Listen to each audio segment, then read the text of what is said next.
Whitmore Grand Hotel had never seen a night like this one. Tall chandeliers hung from the ceiling, dropping soft gold light over 300 of the city's richest guests. Champagne glasses clinked together. Diamonds sparkled on wrists and necks. Everyone had come for the same reason, the Children's Hope Foundation Gala, the biggest charity event of the year. In the center of the ballroom sat a beautiful black piano. It had been polished so well that it looked like a mirror. Everyone was waiting for the evening's special performer, a famous pianist who had flown in all the way from Vienna. Tickets to this event cost more than most people earned in a month, and the music was supposed to be the highlight of the night. But the pianist from Vienna never arrived. His flight was canceled, and by 8 o'clock, there was no replacement in sight. Behind the stage, the event manager walked back and forth, worried. The main act, the reason so many guests had paid so much money to be there, was gone. That was the exact moment Marcus Webb walked through the front doors. He wore a thin coat, much too light for the cold weather outside. It had patches sewn onto the elbows. His shoes were old and falling apart, held together with tape, but his hands were clean, and he walked with a quiet calm that did not match his clothes at all. A security guard stepped forward to stop him from entering, but a woman named Elena Cross raised her hand and said, "Wait, I know him." Elena worked as the events coordinator for the hotel. Every morning, on her way to work, she passed a small public library. Outside the library stood an old, worn-out piano that anyone could play. For months, she had seen the same man sitting there, playing beautiful music to no one in particular. She always slowed her steps when she walked by, even though she was usually in a hurry. There was something about the way he played that made her want to stop and listen, just for a moment. Now here he was, standing in the middle of a fancy hotel ballroom, looking very out of place.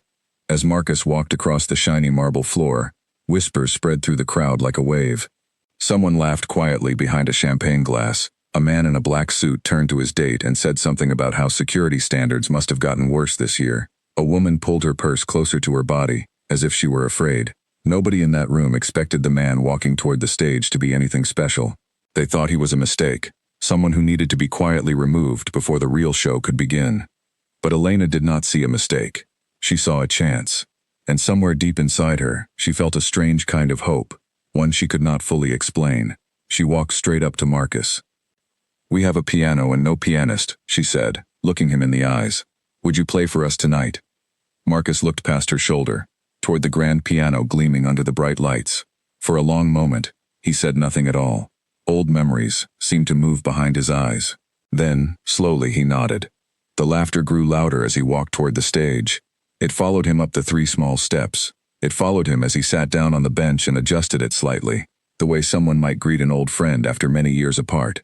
People pulled out their phones, not to record something beautiful, but because they expected to capture something embarrassing, something they could laugh about the next morning over coffee.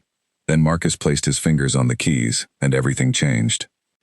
The first notes were soft and gentle, almost shy, like the beginning of a quiet conversation. It was Chopin's Nocturne in E-flat major, a piece known for its tender and flowing beauty. But the shyness did not last long. Note by note, his playing grew stronger and more certain. His hands moved across the keys with a skill that silenced the entire room. People lowered their phones. The laughter that had followed him to the stage disappeared completely, replaced by something closer to wonder. This was not a man who had wandered onto a piano bench by accident. This was a man who had spent his whole life inside music, who understood it the way most people understand breathing. He did not stop with Chopin. After a few minutes, he moved into a piece of his own creation, something no one in the room had ever heard before. It rose and fell like a story being told without words, full of both sadness and hope. By the 3rd minute, the only sound in the entire ballroom was the piano itself. Even the waiters standing near the walls had stopped moving, trays balanced carefully in their hands, eyes fixed on the stage. While Marcus played, Elena quietly walked to a small podium near the side of the room. Earlier that evening, driven by curiosity and that strange feeling she could not shake, she had done some research.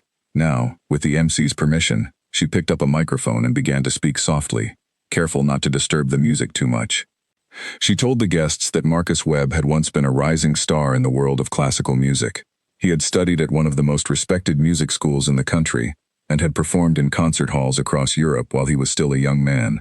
Critics had once written that his hands seemed to understand emotions that words could not capture. He had a wife who loved him deeply and a young daughter who used to fall asleep listening to him practice at night.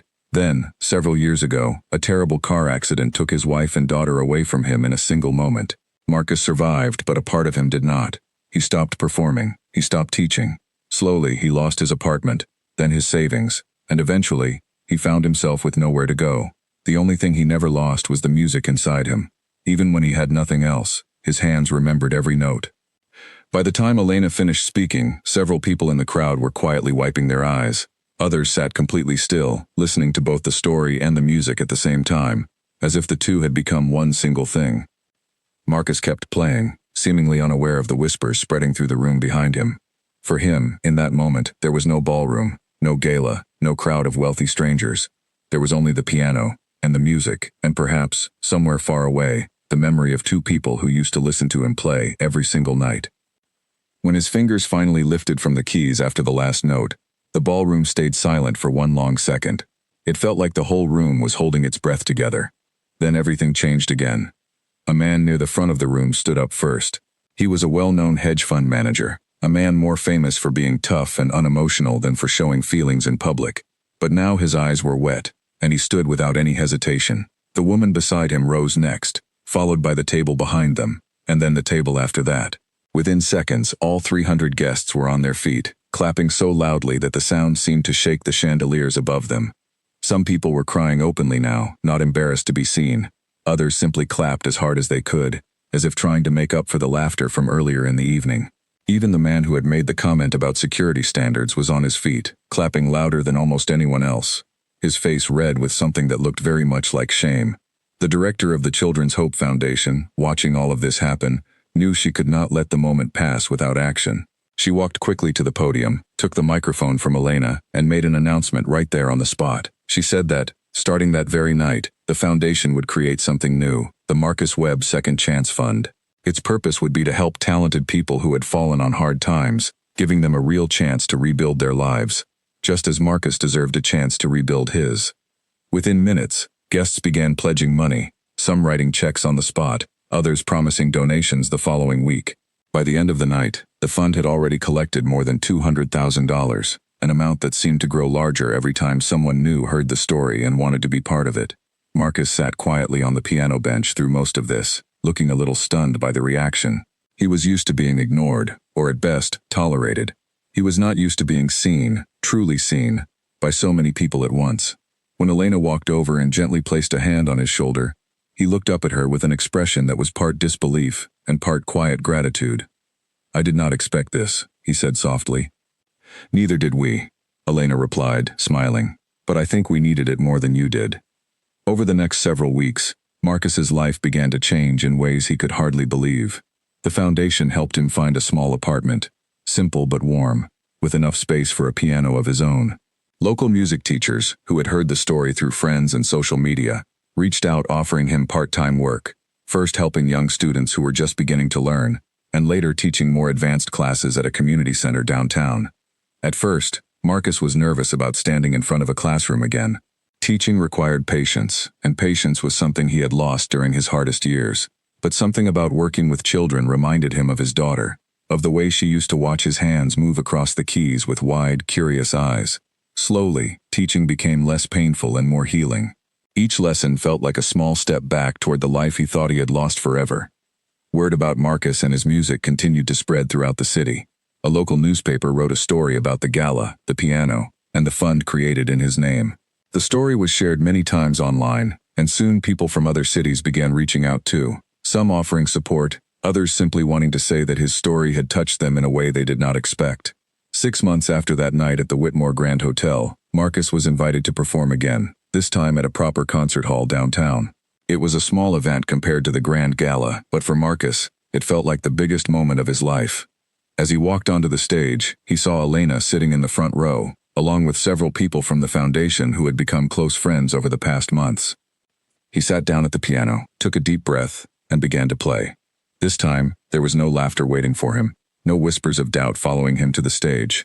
There was only quiet respect and warm anticipation from an audience that already knew exactly who he was and what he could do. As his hands moved across the keys, Marcus thought about how strange life could be. A single night, one chance moment when a hotel needed a pianist and a woman named Elena had believed in him, had completely changed the direction of his life. He knew he still carried sadness inside him, the kind that never fully disappears. But he also knew, now more than ever, that music had never truly abandoned him, even during the years when everything else had. After the concert ended, a young girl from his community center classes ran up to him with a wide smile, holding a drawing she had made. It showed a piano with musical notes flying out of it like birds. Marcus knelt down, took the drawing carefully in his hands, and thanked her with a warmth that came easily now, something that would have felt impossible just a year before. Later that evening, as he walked home under the city lights, Marcus passed by the old public library where his story had quietly begun. The worn-out piano was still there, sitting outside under a small covered area, just as it always had been.